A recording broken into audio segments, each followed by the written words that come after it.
You're experiencing the Authentic Chaos Podcast, an exploration into our inner selves and journeys of self-discovery. I'm your host, Vahagan Yarnosian. And today, we're doing a little bit of a solo one again, so you have my dulcet tones to look forward to. So, if you haven't heard, I did an episode with my good friend Steven. I'll post the link in the description if you want to check it out, where I described my mindfulness journey. And so I described a lot of where my mindfulness journey has been. But since I'm still currently on this journey, I've been really reflecting on certain things that I want to talk about on this episode. But first, before I do that, I want to ask you, dear friends, dear listeners, some questions. Have you ever felt like sometimes in your career life, maybe you're just hustling and trying to get to the next level, trying to get that next bonus, trying to get more. But to get more, you have to give a lot more. More of your time, more of your energy, more of your mental space. If you've got a corporate 9 to 5, it's easy to think that you're only spending about 40 hours a week, maybe less than that. But how much of that time are you also thinking about it outside of work? How many hours, how many nights are you spending thinking about the problems that you're dealing with, thinking about the meetings you have to go to, thinking about the conversations, the topics, the deliverables? All these things take up our time and our space. And how often, and have you ever found yourself just trying to keep pushing to get more, to get paid more, to get that promotion, to get paid even more? Maybe you've been in this situation. I know I have in my corporate life. And have you ever stopped to think and reflect why? Why am I doing this? Do I need more? Now, I don't blame you if, like me, you thought, of course you need more. It's a very common sentiment in the US and many other capitalist countries for us to keep wanting more. Because obviously you want more. Growth is a virtue. Constantly getting more, constantly improving, constantly getting bigger spaces, bigger houses, nicer cars, nicer appliances, a more expensive lifestyle. That's a sign of growth, of course. And growth is good. Growth is what we're taught in a capitalist culture is necessary for the system to keep working. The machine works together with growth, and as it's growing, we all grow with it. And who doesn't want to grow? Who doesn't want more? Obviously, we want more, right? Right? Well, I think it's not so obvious. And in my own reflections, in my own journey, I've been reflecting on why do I want more? Why do I need more? Do I even need more? Maybe I don't. I mean, hell, I was caught up in the whole, maybe you've heard of this whole FIRE movement, financially independent people who are trying to retire early. The idea is that if you save enough money, if you work enough, if you hustle enough and save enough money, then you can retire. You can enter your post-work life earlier in life while you're still healthy and young and have your time. And that sounds great, right? Who doesn't want to do that? Who doesn't want to enjoy the time that they have while having the resources to do what they want and live what they want? But here's the funny thing. I've browsed some of these forums occasionally just for fun while I was still part of while I still wanted to do something like that. And people always ask the question, what now? They get to their goal. They get to that magic number. Maybe you have a magic number. And they get to that magic number of what they need for retirement, and then they don't know what to do. They don't know how to live their life without that work because they spent so much of their brain power, so much of their time, so much of their energy producing and trying to grow that once they don't have to do that anymore, what is there left to replace it? So I want to ask a question, and this isn't a question you have to answer yourself right away, but it's a question I want you to consider as like a North Star, a principle to use to guide you on whatever journey you are in life. And it's a question that I'm starting to use myself in my own journey in guiding me in my currently financially unstable times. And it's the question, what is enough? It seems like such a straightforward question, but it's a very complicated one and has very complex answers. Maybe you initially think, like I initially thought, that I needed to come up with a quantitative number. I needed a number to answer the question, what is enough? But it's not really about the number. It's more about a call to action. It's a call to reprioritize some of the things that you thought were important in life. Maybe you haven't really considered what your current life priorities are. And so I want you to, while thinking about this question, what is enough? I want you to go one step back and think even more about what is important to my life right now. And it can be the things that are immediately in your life, but it can also be the goals you have. Maybe you're newlywed and want to start a family. Well, just because you don't have the family doesn't mean that that isn't part of the life that you need and part of those priorities. So I want you to take the priorities, like reflect on the priorities you have in your life. And this will require some introspection. It'll require some time to sink in and think about what are your needs? What are your emotional needs? What do you need? What is key for you to be happy, for you to make that conscious choice of happiness? And I'll remind you, I take some of the Buddhist philosophy here on happiness. Buddhists believe that happiness is a conscious choice we make. And certainly the things that are in our lives and the resources we have available are a key part of that. So I want you to take that into account. What do you need to find that happiness in your life? What do you need to make it easier for you to choose happiness rather than unhappiness? Maybe it's not even a material thing. One thing that I've realized that brings me a lot of happiness is the quality time I spend with the people that are important in my life.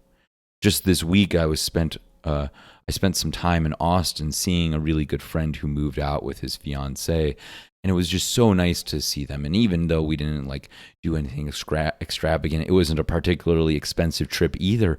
But the money wasn't what was important. It was the quality time I spent with the people that are important to me.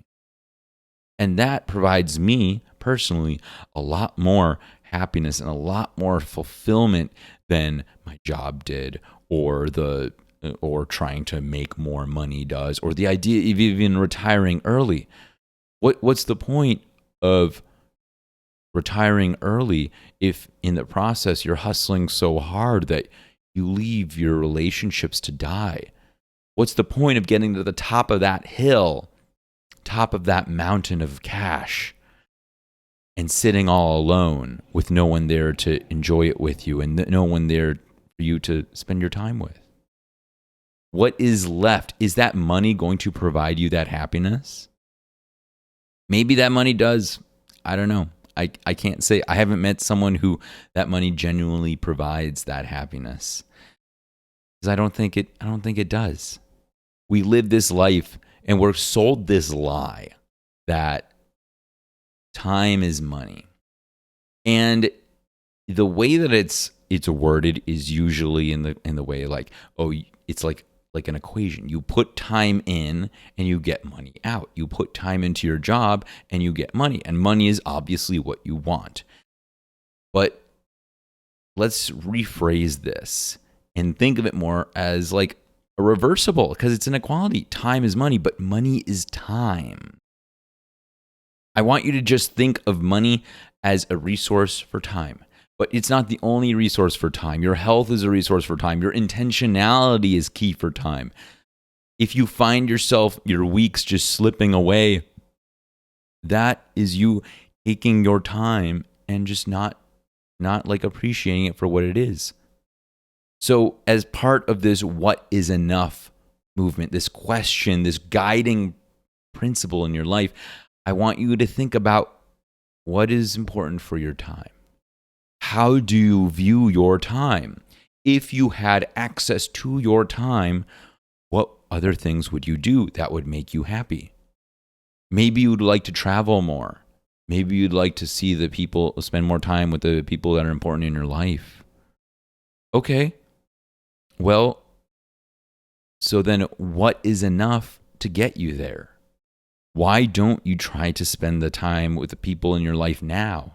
Why don't you just try to do some small trips now?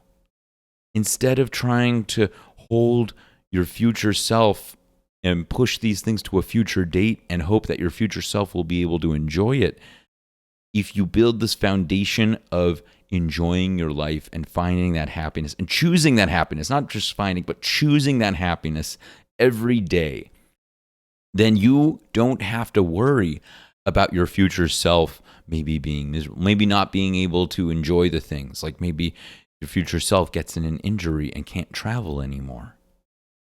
But if you take this philosophy, this foundation of choosing happiness and enjoying your life and knowing what is enough for you to choose happiness more easily, then you don't have to worry about your future self. Because even if things go wrong and your future self isn't physically fit or loses some relationships, your future self has tons of past experience from your present self of choosing happiness every day, of being able to ask what's important to me and what is enough. This is a radical question in this society, in our capitalist society. What is enough? It's a question that asks you to not mindlessly consume, but mindfully consume. Think about the things that you're consuming and ask yourself, do I need this? Is it worth me to be shackled to my job, to constantly working for that money? Is it so worth it? Is this providing me so much happiness that I need to bow at the altar of capital, of money? Or is this money actually distracting me from what's important? Is this constant time and energy I'm spending all the time trying to do it without break just resulting in my relationships deteriorating, my health deteriorating, my sense of self deteriorating? And maybe then you'll see, like, no, I'm feeling lonely doing this. Go reach out to your community. Take a break. You don't have to quit your job. I'm not advocating for people to just get up and leave, but take those breaks. Take that time for yourself. Live more intentionally today. And you will find choosing happiness becomes second nature. You won't have to think about this choice. You won't need to find happiness because happiness will have found you because you chose it. And you choose it every day. Do this and you can break some of these bounds of consumerism, of mindless consumerism. You'll find a font of happiness within you, that source that just fulfills you and brings you more of this inner harmony.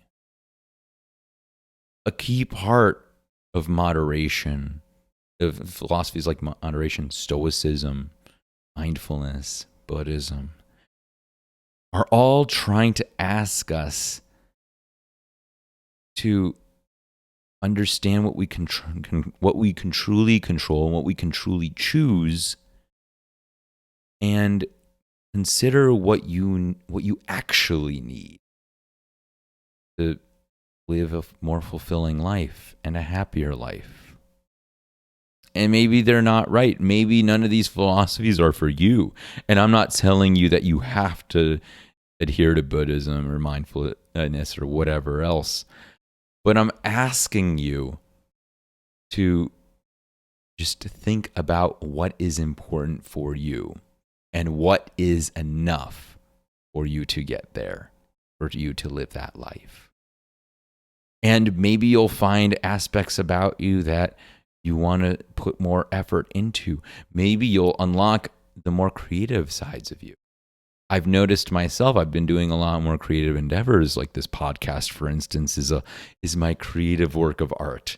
But I've also been, doing some painting and, just reflecting and things like that. And the creative aspects of my life provide me such a lovely fulfillment because it's me pouring my soul into my work and seeing how it goes from this intangible concept to these tangible things.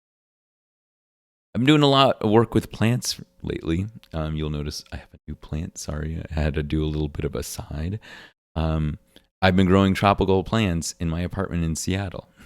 So that's been kind of fun. And this is another part of my what is enough.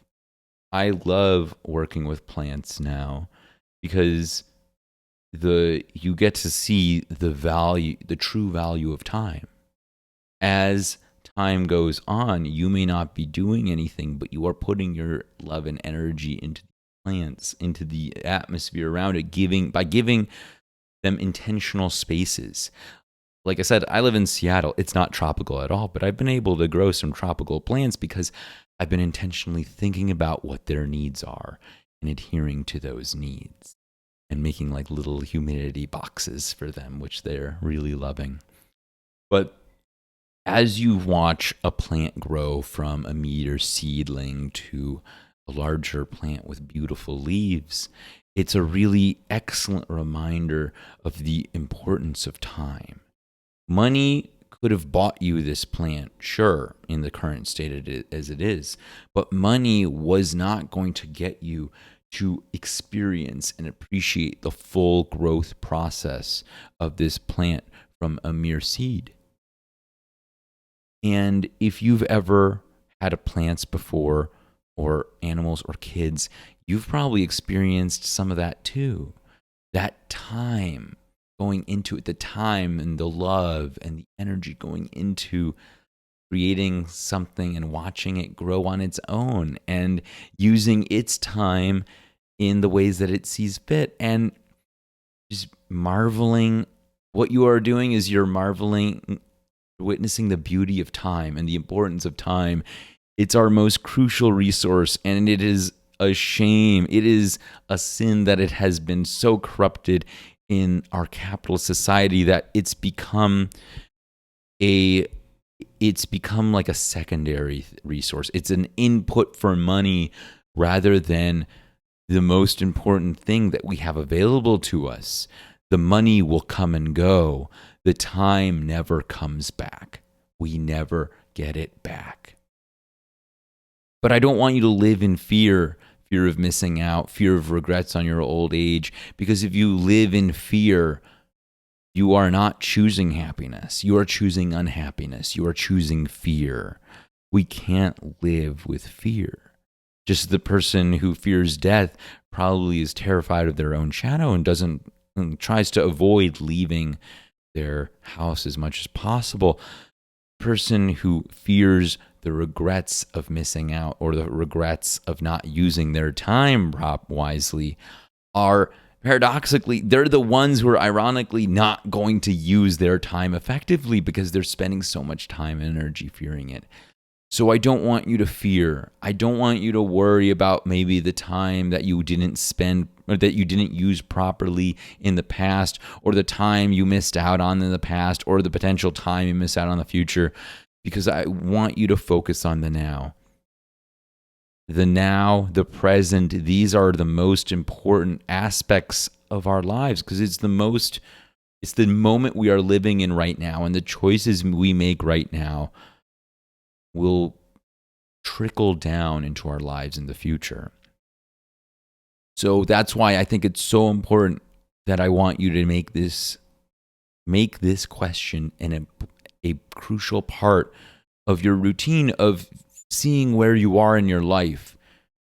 If you find that maybe you're not content, maybe you're looking for something and you haven't quite found it yet, maybe there's some kind of fulfillment you're missing out on, Ask yourself, where are your priorities right now? What is important for you? What are your needs?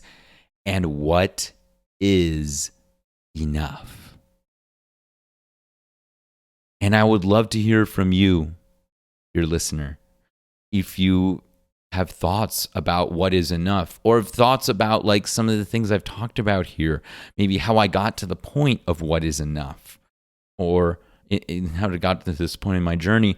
Like, feel free to reach out either through the comments on YouTube or through the Instagram, through the Instagram account for the podcast channel.